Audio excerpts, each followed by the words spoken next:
जय हिंद। मैं Rakesh PSC academy से आज हम लॉजिकल रीजनिंग के अंतर्गत स्टेटमेंट्स एंड कंक्लूजन्स, कथन व निष्कर्ष के अंतर्गत और भी प्रश्नों को डिस्कस करने जा रहे हैं। यहां पर हमें एक कथन दिया जाएगा और कथन के आधार पर कुछ निष्कर्ष या कंक्लूजन दिए जाएंगे। निष्कर्ष या कंक्लूजन का अर्थ होता है रिजल्ट या परिणाम, अर्थात ऐसे रिजल्ट या परिणाम जो यूनिवर्सली ट्रू हो उसे हम एक्सेप्ट करते हैं। ध्यान दीजिएगा, यहां पर लिखा गया है पहले प्रश्न में कथन, एक देश गरीब है।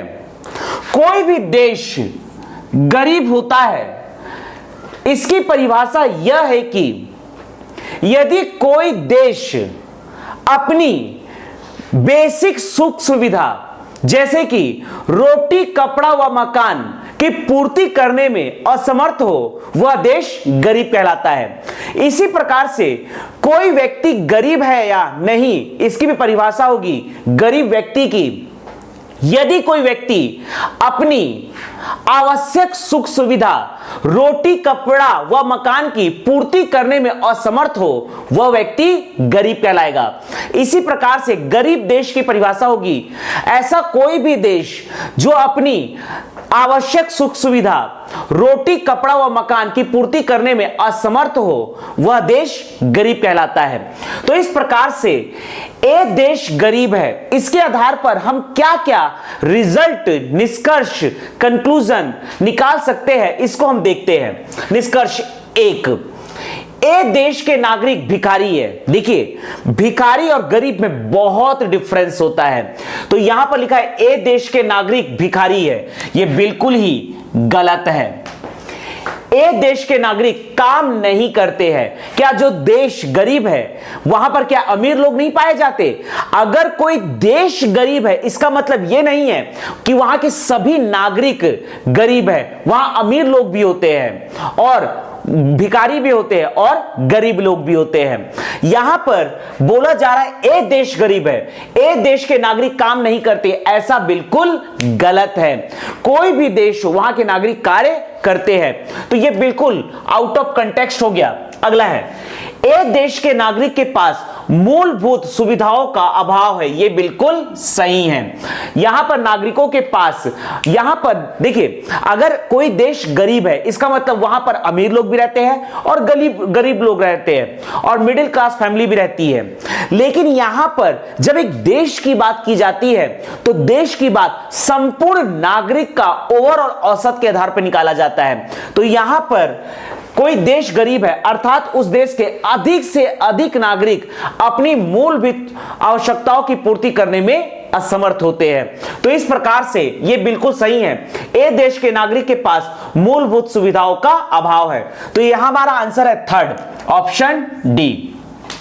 दूसरा प्रश्न है कथन, उपलब्ध इतिहास से स्पष्ट है कि प्राचीन भारत में गुरु व शिष्य दोनों ही शिक्षा के परिणाम को नहीं बल्कि शिक्षा के गुण को महत्व देते थे।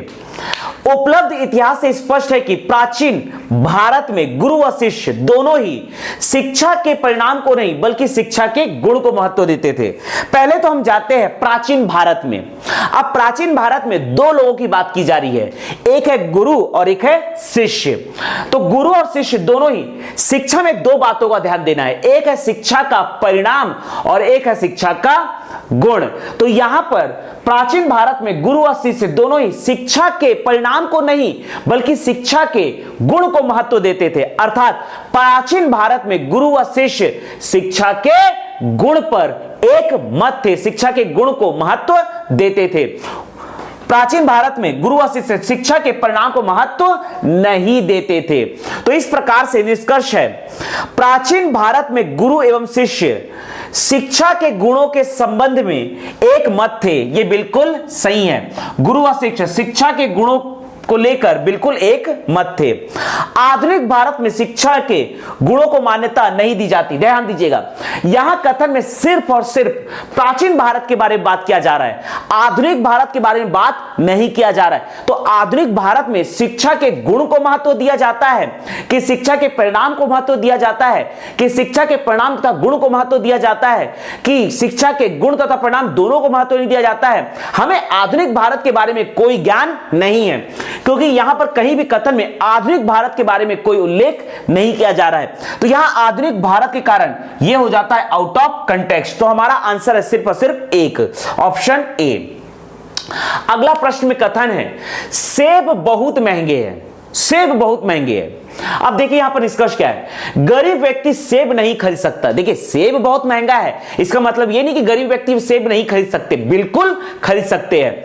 दूसरा लिखा है केवल अमीर व्यक्ति ही सेब खरीद सकते हैं, ऐसा बिल्कुल नहीं है। सेब बहुत महंगे हैं, यहां पर निष्कर्ष है गरीब व्यक्ति सेब नहीं खरीद सकते, बिल्कुल गलत है।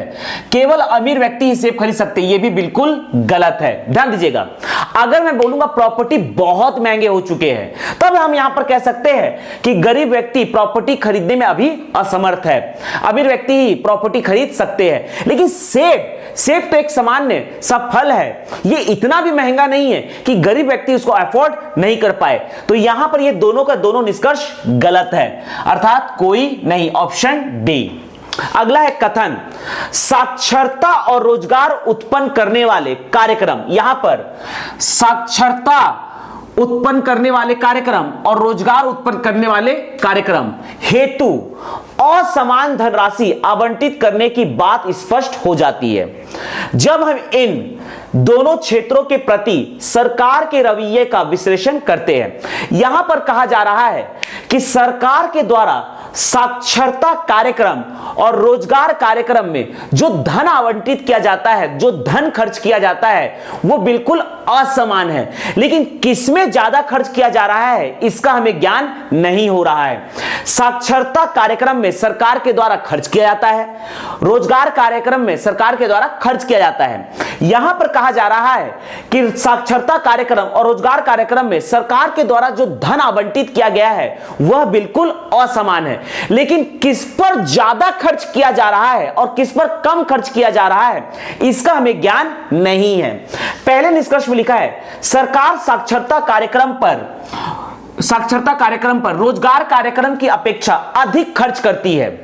हो सकता है कि सरकार साक्षरता कार्यक्रम पर रोजगार कार्यक्रम की अपेक्षा ज्यादा खर्च कर रही है, यह सरकार रोजगार कार्यक्रम पर साक्षरता कार्यक्रम की अपेक्षा ज्यादा खर्च कर रही है, लेकिन कथन में इस बात को स्पष्ट नहीं किया है। यहां पर दूसरा लिखा है सरकार रोजगार कार्यक्रम पर साक्षरता कार्यक्रम की अपेक्षा अधिक खर्च करती है। अगर मैं पहले को सही मानता हूं तो दूसरा गलत हो जाएगा, या पहले को गलत मानता हूं तो दूसरा ऑटोमेटिकली सही हो जाएगा। लेकिन यहां पर दोनों एक साथ सही नहीं हो सकते, क्योंकि कथन में यह स्पष्ट नहीं है। तो इस प्रकार से हमारा आंसर होगा 1 या 2। अगला प्रश्न है कथन कक्षा में सभी लड़कियां परिश्रमी हैं।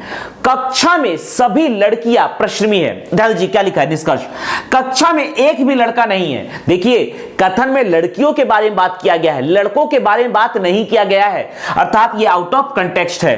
कक्षा में लड़के मंद बुद्धि है। फिर से मैं वही बात कह रहा हूं कि यहां पर कथन में लड़कियों के बारे में बात किया गया है, लड़कों के बारे में बात नहीं किया गया है, अर्थात ये भी आउट ऑफ कंटेक्स्ट है। तो इसका भी आंसर है आंसर डी, कोई नहीं। तो इस प्रकार से हम स्टेटमेंट्स एंड कंक्लूजन्स, कथन व निष्कर्ष से संबंधित प्रश्नों को सॉल्व कर सकते हैं। जय हिंद, जय भारत।